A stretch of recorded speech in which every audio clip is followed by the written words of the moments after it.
La saison 29 vient d'arriver sur Forza Horizon 5 et le moins que l'on puisse dire c'est que ça commence assez mal pour elle pour différentes raisons que je vais expliquer dans l'introduction de cette vidéo avant qu'on aille évidemment se concentrer plus sur la voiture de ses gameplays qui est cette magnifique beauté, l'Aston Martin DBS. La nouvelle saison vient d'arriver, j'ai fait une vidéo il y a quelques jours pour expliquer un petit peu tout ce qui est arrivé sur cette saison-là. Vidéo que je vous encourage évidemment à aller voir si ce n'est pas encore fait, puisque il y a toutes les informations sur la saison dans cette vidéo, que ce soit les nouvelles courses, le thème, mais également tout ce qui va être nouvelle voiture, quand les débloquer, comment les débloquer, bref, c'est une vidéo assez complète. C'était une saison qui, sur le papier, a, je pense, séduit certains joueurs, même s'il n'y a pas de grosses nouveautés. Notamment pour les voitures qui sont ajoutées sur cette saison. Il y a des gros classiques Forza qui reviennent sur Forza Horizon 5, comme la Pagani Huayra, la Koenigsegg CCX, ou bien sûr les voitures de cette semaine qui sont deux voitures quand même assez cool. À 20 points de section de festival, on a actuellement, que je ne dise pas de bêtises, la McLaren 12C, même si elle n'est pas aussi extrême et performante que les McLaren plus modernes ou qu'une McLaren F1, reste une voiture quand même assez sympathique et qui est vraiment appréciée par la fan de la marque. Et surtout, à 40 points de section de festival, cette magnifique Aston Martin DBS 2008. Alors là, il fait nuit, effectivement, on ne peut pas, on va dire, vraiment apprécier son design comme elle le mériterait, mais c'est vraiment une voiture que je trouve magnifique. Genre, dans les Aston modernes, je trouve que c'est probablement une voiture qui est dans le top 3 des Aston les plus réussis. Malheureusement, voilà, cette saison qui devait commencer assez bien se retrouve un peu gâchée. Alors, il y a des choses plus ou moins chiantes. Déjà quelque chose qui me saoule un petit peu au niveau de cette mise à jour, et vous pouvez me donner un petit peu votre avis là-dessus en commentaire, hein. Peut-être que c'est moi qui me gourre et que voilà, peut-être que je suis complètement dans l'erreur, mais c'est une voiture qui est équipée d'un moteur V12. Pourquoi on se retrouve avec un son de moteur V8 ? Alors je sais que c'est un détail pour certains, mais pour les gens qui apprécient cette voiture-là et qui sont vraiment fans d'Aston Martin, on connaît le son des V12 Aston Martin. Ils font un son qui est très particulier, qui est en général d'ailleurs assez mal réussi sur les jeux parce que c'est quelque chose d'assez difficile à modéliser, il y a beaucoup de différences de volume, c'est des sons qui sont très criards au régime, mais qui sont très ronds à par régime, c'est une spécificité de ces voitures-là. Et là, clairement, c'est même pas genre, ils ont raté les détails, c'est genre, ils ont fait zéro effort, elle fait vraiment un son de muscle car. Et je trouve ça vraiment dommage que ça tombe encore une fois sur Aston Martin et que ça tombe sur un modèle aussi stylé que celui-ci. Ça me rappelle un peu genre la fin de Forza Horizon 4 où ils nous ajoutaient des modèles de voitures où vraiment ils en avaient vraiment plus rien à battre des sons. Je me rappelle notamment de je sais plus quel Porsche V8 des années 90 qui avait été ajouté sur le jeu, qui reprenait le son du Cayenne, qui était aussi lui en V8, mais avec un V8 ultra moderne, 4 litres.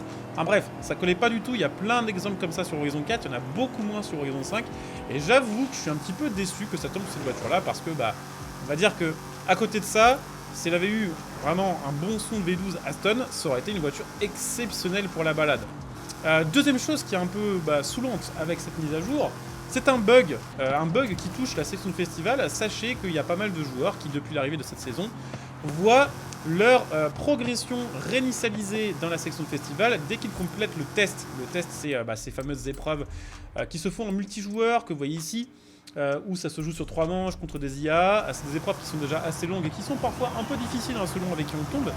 Sachez qu'actuellement sur le jeu, il y a un bug qui fait que aléatoirement, ça peut, quand vous avez complété le test, faire crash votre jeu, et lorsque vous le relancez, vous avez perdu toute votre progression ou une partie de la progression de la saison, ce qui fait que des fois il faut recommencer tout, et sur une saison où on veut viser 40 points pour débloquer une voiture comme celle-ci, c'est un peu relou. C'est un peu relou surtout que le jeu est quand même sorti depuis 2 ans, ce genre de bug ne devrait même plus être présent sur le jeu. Je veux dire, la section de festival, ça fait littéralement 2 ans que ça change toutes les semaines, et il y a régulièrement encore ce genre de petits bugs à la con. Donc vous allez me dire tout plein pour pas grand chose. Peut-être, c'est vrai que c'est pas des choses extrêmement, on va dire, dommageables au jeu, mais c'est que, actuellement sur Forza Horizon 5, on est vraiment entre nous, c'est-à-dire que les joueurs qui jouent encore au jeu, ce sont les joueurs qui vraiment accrochent au concept et qui sont fans de licence. On va dire que toute la vague de millions de joueurs qui a découvert le jeu avec le Game Pass à sa sortie est déjà un peu partie, donc là il reste que les fans hardcore, entre guillemets, ou presque que les fans hardcore de la série, et c'est des joueurs qu'il ne faut pas dégoûter avec ce genre de truc parce que c'est un coup à les perdre un peu définitivement. Donc c'est chiant pour l'état de santé, on va dire, du jeu dans le futur. À côté de ça, la DBS est quand même vraiment magnifique. On va se mettre sous une petite lumière histoire de pouvoir vous la montrer. Elle a quand même 517 chevaux. C'est une voiture de 2008. Faut pas oublier. Et V12 Atmos 5,9 litres, ça sort 515 chevaux. Alors c'est pas un poids plume. Ça fait aux alentours quand même d'une tonne 7, forcément avec un gros moteur et avec un petit peu de luxe quand même. Ça reste une Aston. C'est pas une pure sportive. Voilà, c'est assez léger pour une grosse, on va dire GT de ce type-là, mais c'est pas léger pour une sportive. Ça faisait le 0 à 100 en 4 secondes 1 et ça prenait 320 en vitesse de pointe. C'était des performances qui, bon déjà pour 2024, sont toujours des performances très bonnes. Mais dites-vous qu'à 15 ans, globalement cette caisse-là, qui était pourtant pas une pure supercar, elle a smaté beaucoup de supercars. Ça qui était très cool, c'est qu'on pouvait littéralement démonter des caisses qui venaient de chez Ferrari ou de chez Lamborghini ou de chez Porsche, avec une caisse qui a été beaucoup plus confortable et beaucoup plus, comment dire, pas prestigieuse, mais c'est pas haut de gamme non plus, vous voyez ce que je veux dire, beaucoup plus confort, voilà. Bon, après évidemment, elle a ses problèmes comme toutes les voitures, mais je trouve que sur le papier, cette voiture est absolument exceptionnelle. Le design, le V12 IRL, le son IRL qui est incroyable, que malheureusement on ne retrouve pas sur le jeu, alors que pourtant elle a un son particulier vraiment complètement fou. Puis c'est un petit peu dommage, sachant qu'à côté de ça, ils ont fait quand même des efforts pour modéliser le son de la Aston Martin Valkyrie, qui est vraiment bien fait sur ce Forza Horizon 5. Après, côté conduite, que vous dire de plus sur cette voiture-là? Bon bah voilà, hein, sur Forza, c'est une GT, elle n'a pas beaucoup d'appui, elle a un freinage qui est correct pour son poids, une accélération qui est très bonne, je pense une bonne VMAX aussi full stock, on va pouvoir dépasser à l'aise 300 km/h. Voilà, juste à prendre du roulis dans les virages à cause de son poids.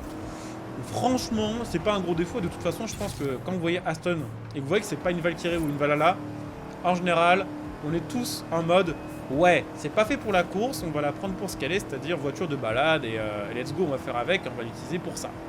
Donc je m'attendais pas à un truc de fou côté perf et je la trouve même, on va dire, un peu agréable. C'est une bonne surprise en fait le comportement qu'elle a sur ce jeu. Voilà, le seul truc dommage, franchement, c'est le son de Tractopelle V8. Voilà. Après, ce que je vous propose quand même, c'est d'aller checker les améliorations de cette voiture-là. Peut-être qu'en changeant, sait-on jamais, hein, l'échappement ou en changeant certaines pièces, ça va aussi influencer le son de la voiture. On va checker ça. Alors après, j'ai vérifié. Peut-être que je me gourre depuis le début et que cette version a une, que cette voiture a une version de V8. Mais pour moi, l'Aston DBS V8, c'est genre l'Aston des années 70. Et pour moi, la DBS de cette génération-là n'a été produite que justement avec le V12, en étant basé sur le châssis de la DB9. Donc on va voir. Voilà, amélioration et réglage. Oh, je vous montre quand même cette voiture qui est vraiment belle. Petit coup de Forza Vista pour le kiff. Franchement, c'est beau. C'est pas forcément la voiture que je trouve la plus réussie ever, mais c'est beau. C'est beau, c'est beau. Le coffre est ridicule. Je pense que l'espace à l'intérieur est un peu ridicule. Ça, c'est cathédrale, par contre. Voilà, V12 stylé, donc là, je n'ai aucun doute. c'est bizarre. Bref, allez, let's go, amélioration.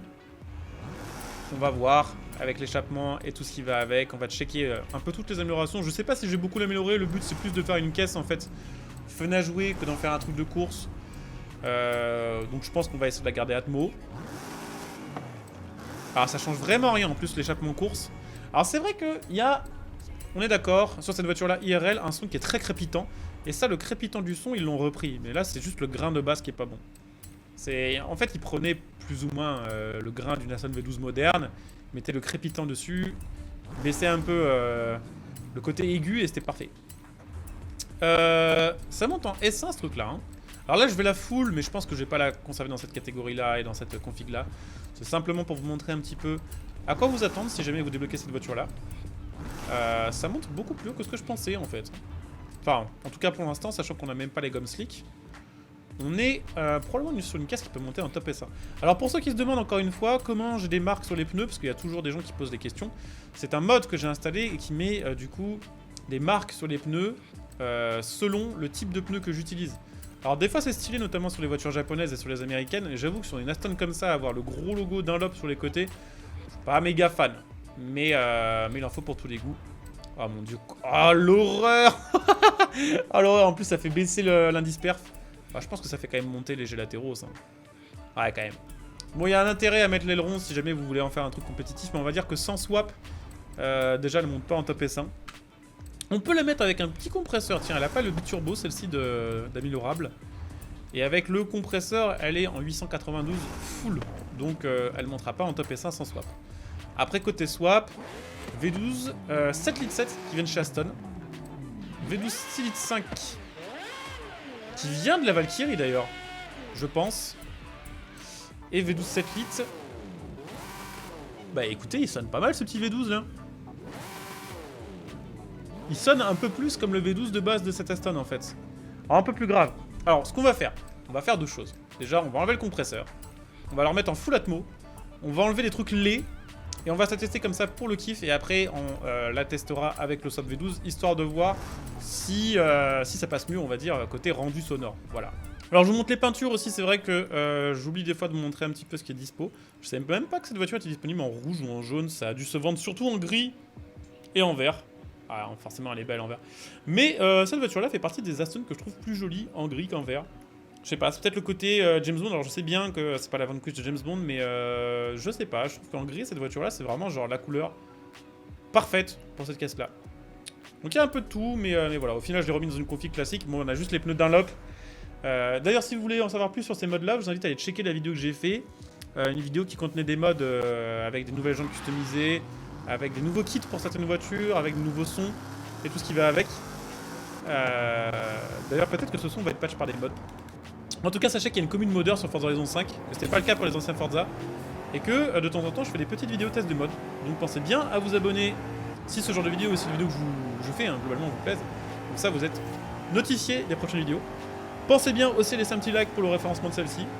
Et puis voilà, ce sera déjà pas mal. Et puis sachez aussi d'ailleurs, pour info, que vous pouvez venir me follow sur Twitch, sachant que régulièrement je fais comme du Forza en live et que en général on débloque les nouvelles voitures en multi avec les viewers. Donc si ça vous intéresse, venez follow, vous trouverez le Twitch et vous pouvez même claquer votre Prime pour soutenir ma chaîne. Vous pouvez l'utiliser sur ma chaîne Twitch et ça soutient gratos. Et bah écoutez, je suis méga surpris par le comportement de la voiture en fait. C'est vrai que de base elle prenait des roulis, mais là elle est incroyable en fait côté châssis. Et pourtant on n'a pas le kit Forza, donc avec le kit Forza elle doit monter à 2.2 en gélatéraux max. Là on est à 2. Et puis on doit encore monter un peu en non-expert. En vrai, je suis super vraiment surpris parce que je m'attendais pas à ce qu'elle perde autant de roulis. Genre là, elle est méga précise en fait côté châssis. Ça m'étonnerait pas que cette caisse-là, bien améliorée et bien réglée, avec le swap, V12 Racing ou un truc comme ça, ce soit une excellente voiture de top S1. Donc faudrait voir. Après, là, côté puissance, on est aux alentours de 700 chevaux, donc c'est pas ridicule. Après, c'est loin d'être le max qu'on peut avoir sur Forza. Mais bon, déjà, avec 500 chevaux, ça marchait très fort. Avec 700, ça marche très bien. Et probablement que full avec le compresseur, on était aux alentours de 850. C'est tellement dommage le son. C'est tellement dommage. Vraiment, je suis pas toujours focus là-dessus. Mais Aston Martin, c'est toujours un peu la hantise sur les jeux. C'est rare. Il y a peut-être que tous les jeux de Codemaster, genre Grid et certains jeux de leur série qui modélisent bien leur son. Grid, c'est vrai que le son des V12 Aston est pas mal, en général. Alors, on va se faire une petite pointe, même pas vraiment, parce qu'en fait, c'est la ligne, enfin, un petit virage derrière. Ouais, le châssis est extraordinaire. C'est là, pour le coup, elle est vraiment méga impressionnante. Je m'attendais pas à ça. Elle freine bien, bonne tenue de route, et franchement, bon axle. Bon, j'ai installé le swap V12 7 litres, dont je vous parlais tout à l'heure. Je sais pas de quelle caisse il vient, mais au moins, ça sonne comme un V12. Après, là, franchement, il faudra un mix, en fait, des deux sons pour que ce soit parfait. C'est-à-dire qu'il faudrait le grain de ce V12-là, avec le côté crépitant du son d'origine. Genre à bas régime, mais ce serait vraiment pas mal. Après, assez étonné de voir qu'avec ce swap là, la voiture perd du poids. C'est vrai que là, on a un moteur quand même V12, mais de plus gros cylindrée. On gagne pas mal de puissance, on est quasiment à 1000 chevaux, et on est presque en top S1. Donc au final, c'est tout bénef, parce que ce swap là, son V12, plus voiture plus légère, donc meilleure tenue de route, meilleur freinage, plus de puissance. Et là, franchement, j'ai aucune chose à reprocher, bon, à part le son. Mais vous l'aurez compris. Donc écoutez, on va se terminer peut-être par un petit tour en ligne droite, histoire de voir un petit peu ce que ça peut donner. Ah, j'ai pas amélioré la boîte, my bad. Alors attendez, on va aller checker ça. Bon, avec la boîte améliorée, malheureusement, on n'est plus en top S1, on est en début de S2, en 908. Bon, ça va, c'est facile, je pense, de la remettre en top S1. Il suffit d'enlever un peu de puissance et ça passe large. Après, bon là, au moins, on va se faire un test de ligne droite, histoire que vous voyez un petit peu ce que ça donne avec cette config-là. Let's go, écoutez, c'est parti. Et puis après ça, ce sera la fin de cette vidéo, que j'espère vous aurez apprécié, malgré, bon bah voilà, c'est pas un coup de gueule, mais vous voyez ce que je veux dire, malgré les plaintes énoncées et détaillées en début de vidéo. Donc voilà, j'espère que ça vous aura plu, j'espère que cette caisse vous intéressera quand même un minimum, que la saison vous plaira malgré les bugs de merde, que vous ne serez pas trop victime du bug qui reset la progression, surtout si, voilà, imaginez vous avez 30 points, vous faites le test pour arriver à 40 et ça reset l'histo, vous avez perdu 1h30 de votre vie, hein, littéralement. Donc ça fait un peu chier. Mais voilà, si la vidéo vous plaît, comme d'hab, pensez à soutenir gratuitement. Vous pouvez pour ça utiliser mon lien Instant Gaming, comme d'hab, vous le trouverez sous cette vidéo, vous permet d'acheter vos jeux à prix réduit en donnant un coup de pouce à la chaîne. Donc n'hésitez pas, et puis voilà, ce sera déjà très très cool. Allez, let's go pour la redescente. Bon, je pense que très honnêtement, avec un petit swap réglé différemment, ou avec le biturbo, elle prendrait 400 à l'aise. En plus, elle a un bon aéro, cette caisse-là. Elle est vraiment presque parfaite. Donc voilà, on a fait le tour. Je coupe cette vidéo ici, je vous dis à très bientôt. Bonjour à tous, ciao.